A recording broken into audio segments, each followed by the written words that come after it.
Happy Vlogmas Part 5.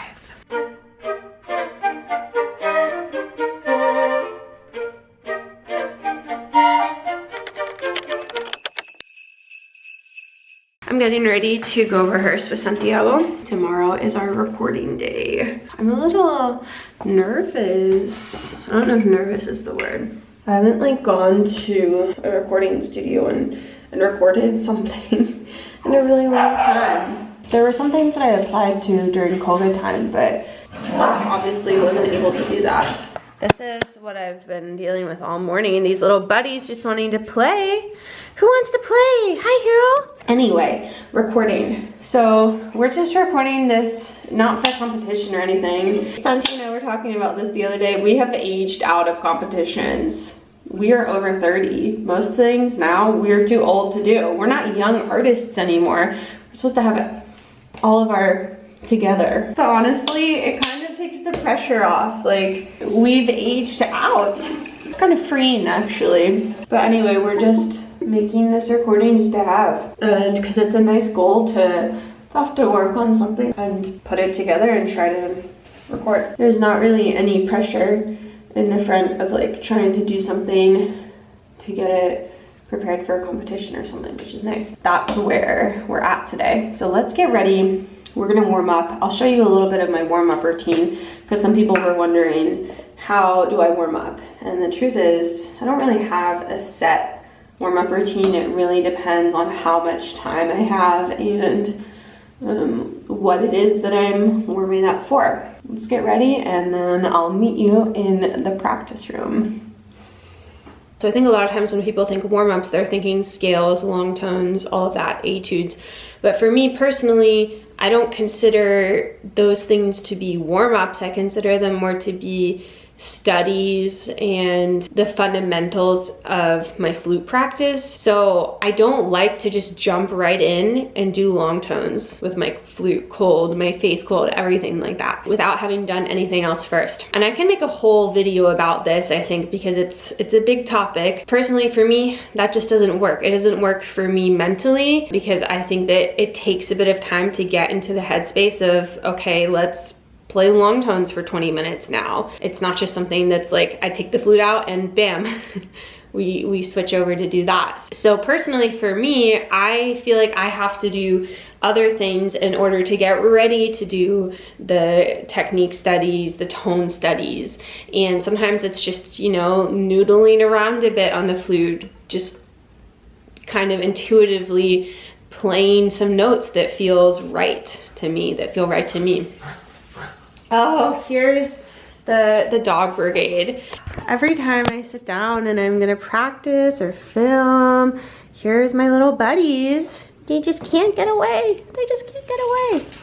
So I don't know if that makes sense or resonates with any of you, but for example, something that I like to do is play through some of the Moise melodies in the tone development through interpretation book, or really any melody. It can be a pop song. The other day I was warming up with a song by the Cranberries.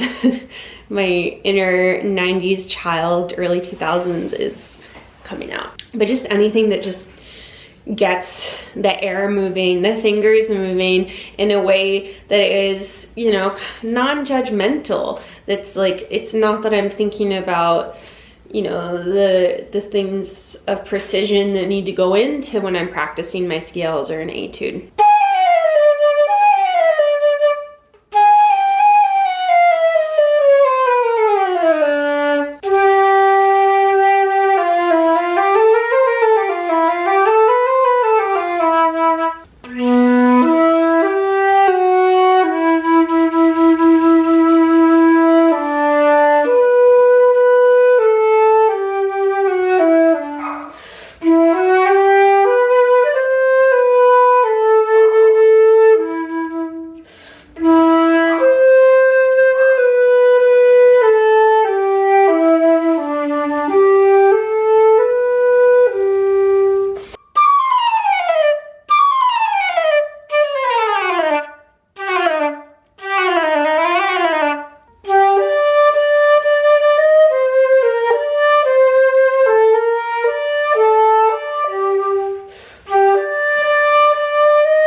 good rehearsal.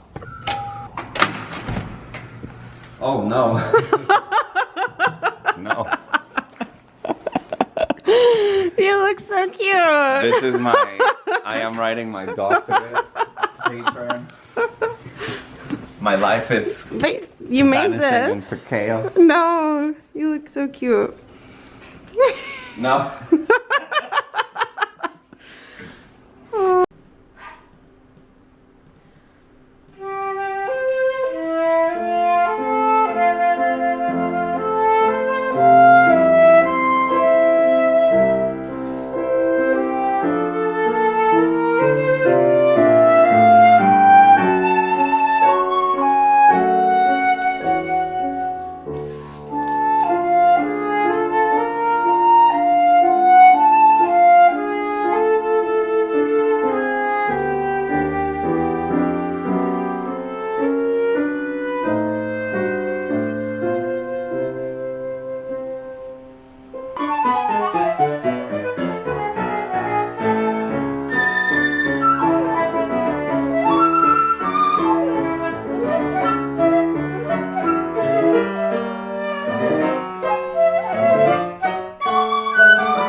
So I just spent the past like hour listening to every recording of the Prokofiev Sonata I could find on the internet.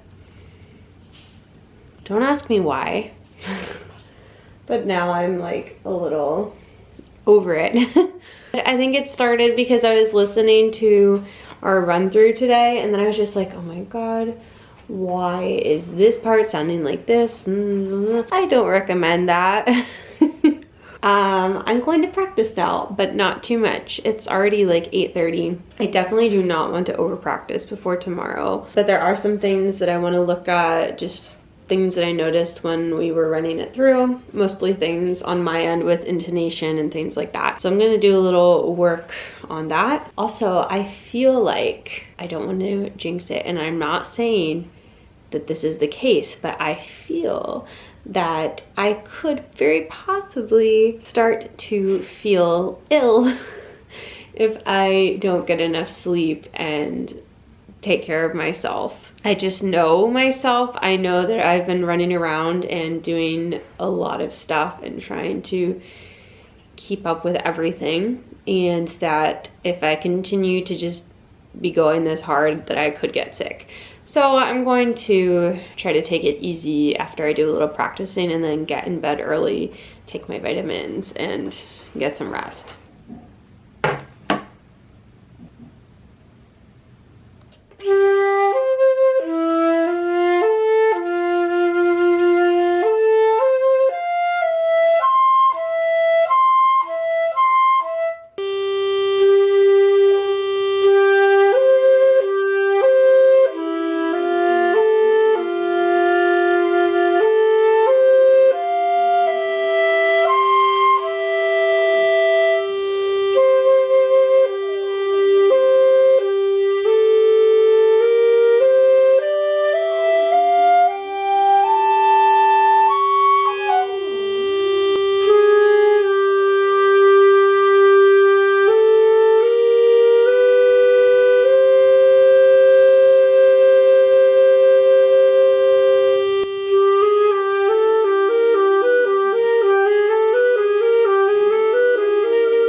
So I'm home from the recording session. It is raining so much.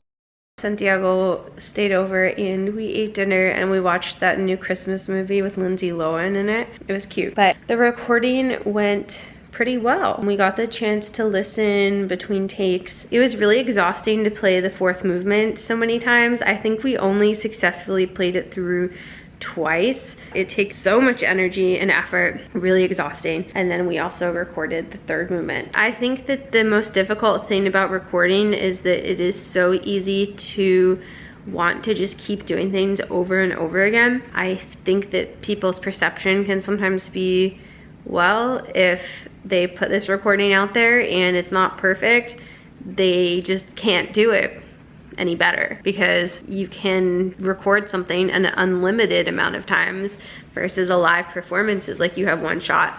But of course, I mean, that's not true. You only have a limited amount of energy. You only have the amount of time that you booked the studio for. But I think that that can still just be a little bit daunting and make one feel a bit stressed about it. So, but of course, nobody's perfect.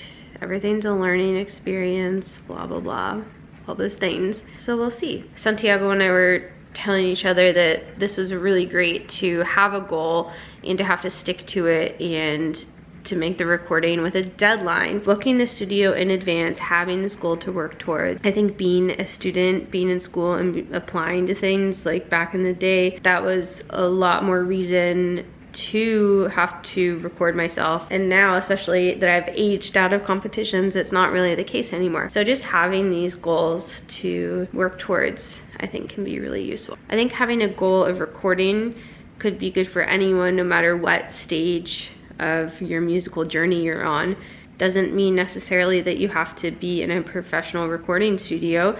You could rent out a church or a space for a place of worship, or even maybe your local concert hall and using your phone to record, or maybe making plans, playing a piece with a friend to record. I think it can just be really nice to have something to work towards that has a very clear end goal. Like, we are meeting to record on this date and it's going to happen. We're gonna work on the music leading up until then. Just nice to feel like the work on a piece kind of has closure in a way. So now I am exhausted.